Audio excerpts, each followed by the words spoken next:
Salamat sa inyong pagbisita sa Kwento sa Dilim.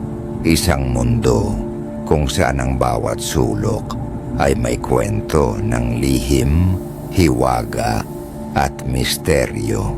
Halina at samahan kami patungo sa mundong nakatago sa dilim.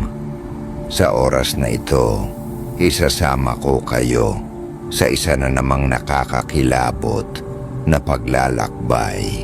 Ang ating tatalakayin ay hindi lang basta kwento ng takot. Ito ay bahagi ng ating kultura, kwento ng ating mga ninuno at alamat na buhay hanggang ngayon. Ito ang kwento ng aswang.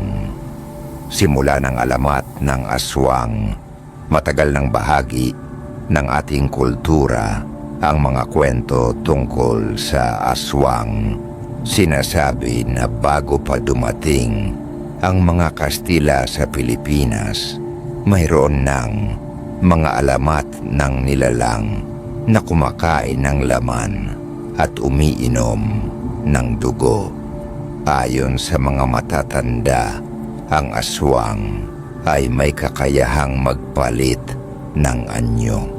Sa araw, sila ay nagmumukhang normal na tao. Tahimik, mapagkumbaba at walang kakaibang pinapakita.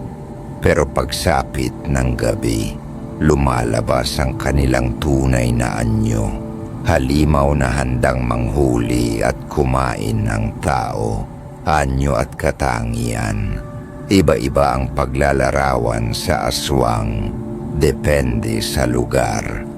Pero may mga karaniwang katangian, maputla o payat na tao sa araw na madalas tahimik at hindi palakibo. Pagsapit ng gabi, nagiging halimaw, may mahahabang kuko, matatalim na ng ngipin, at minsan ay mahaba ang dila na parang straw.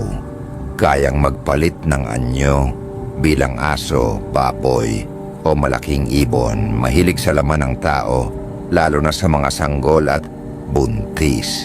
Sinasabi rin na mahina sila sa bawang, asin at mga banal na bagay tulad ng krus at dasal. Mga uri ng aswang. Hindi lahat ng aswang ay pareho. May iba-ibang uri daw sila, manananggal. Ang halimaw na naghihiwalay ang katawan. Ang itaas na bahagi lumilipad para manghuli, habang ang ibaba ay naiiwan, tik-tik o wak-wak. Mga nilalang na kahawig ng malaking ibon. Sila daw ang madalas nakikitang lumilipad sa gabi habang naghahanap ng biktima. Sigbin, isang kakaibang hayop na parang aso o kambing na nakabaliktad maglakad. Mahilig sumipsip ng dugo, dampirong. Aswang na kumakain ng laman at laman loob ng tao, balbal. Aswang na mahilig maghukay ng bangkay at kainin ito ang tunog ng tik-tik. Sinasabi na kapag naririnig mo ang tunog ng tik-tik o wak-wak na malakas, ibig sabihin ay malayo pa sila. Pero kapag mahina na ang tunog, ibig sabihin ay malapit na sila. Ito daw ay paraan nila para linlangin ang kanilang biktima. Maraming buntis ang sinasabihan ng matatanda na maglagay ng bawang o itak malapit sa kama para hindi sila lapitan ng aswang. Mga kwento ng takot. Halos bawat probinsya sa Pilipinas ay may kwento ng aswang. Pero ang pinakakilala ay ang mga probinsya sa Visayas, lalo na sa Capiz. May mga kwento ng mga bata na biglang nagkakasakit at ang sinisisi ay aswang. May mga buntis na natatakot lumabas sa gabi dahil baka sila ay sundan ng nilalang. Isang kwento sa Capiz ang nagsasabing may isang babae na laging tahimik sa baryo. Mabait siya pero madalas gabi-gabi ay naririnig ng kapitbahay na parang may lumilipad na ibon mula sa kanyang bubong. Isang araw bigla na lang siyang nawala. Sabi ng ilan, natuklasan na siya daw ay aswang at lumayas dahil nadiskubre na ang kanyang sikreto. Paniniwala ng mga ninuno, sa panahon ng mga Kastila, ang mga praile mismo ay nagbanggit tungkol sa aswang. Ginamit pa nga ito minsan para takutin ang mga tao na manatili sa simbahan.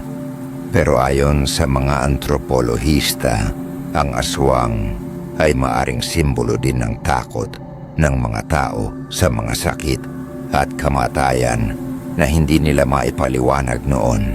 Halimbawa, kapag biglang namatay ang isang tao, madalas sinisisi ito sa aswang, ang takot na dala-dala hanggang ngayon. Kahit moderno na ang panahon, dala pa rin natin ang takot sa aswang. Maraming pelikula, libro at kwento ang ginawa tungkol dito. Pero ang nakakatakot, may mga tao pa ring naniniwalang totoo silang umiiral. Sa mga baryo, kapag may naririnig na kakaibang ingay sa bubong o sa labas ng bahay, agad na naiisip ng ilan, baka aswang. At tuwing may sanggol na biglang nagkasakit, may nagsasabi pa rin na baka nilapitan ito ng tik-tik. Mga paraan ng pagdepensa ayon sa alamat. Maraming paraan para labanan ng aswang, bawang at asin. Ilagay sa paligid ng bahay o sa tabi ng mga bintana, hetak o buntot pagi. Pananggalang laban sa halimaw, langis ng niyog na may mga dasal.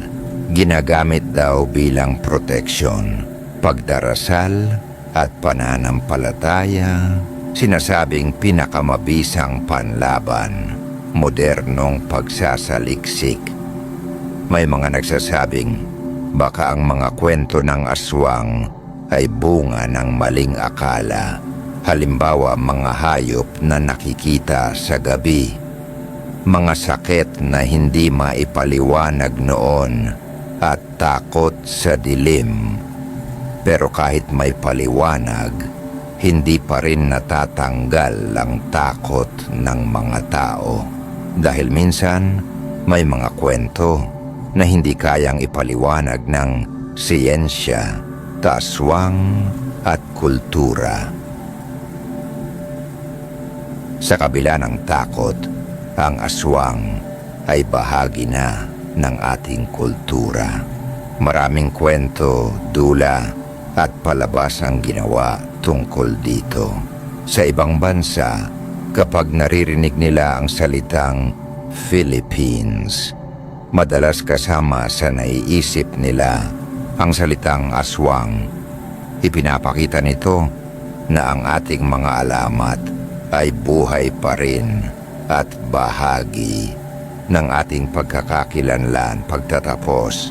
Ngayon, alam na natin ang alamat at kasaysayan ng aswang. Isa itong nilalang na matagal ng bahagi ng ating mga kwento. Totoo man o hindi, hindi may kakailan na dala nito ang takot at hiwaga na hanggang ngayon ay buhay sa isipan ng mga tao. At marahil sa bawat sulok ng baryo, sa bawat ingay sa gabi, sa bawat anino sa dilim, baka may mga bagay na hindi pa rin natin lubos na nauunawaan.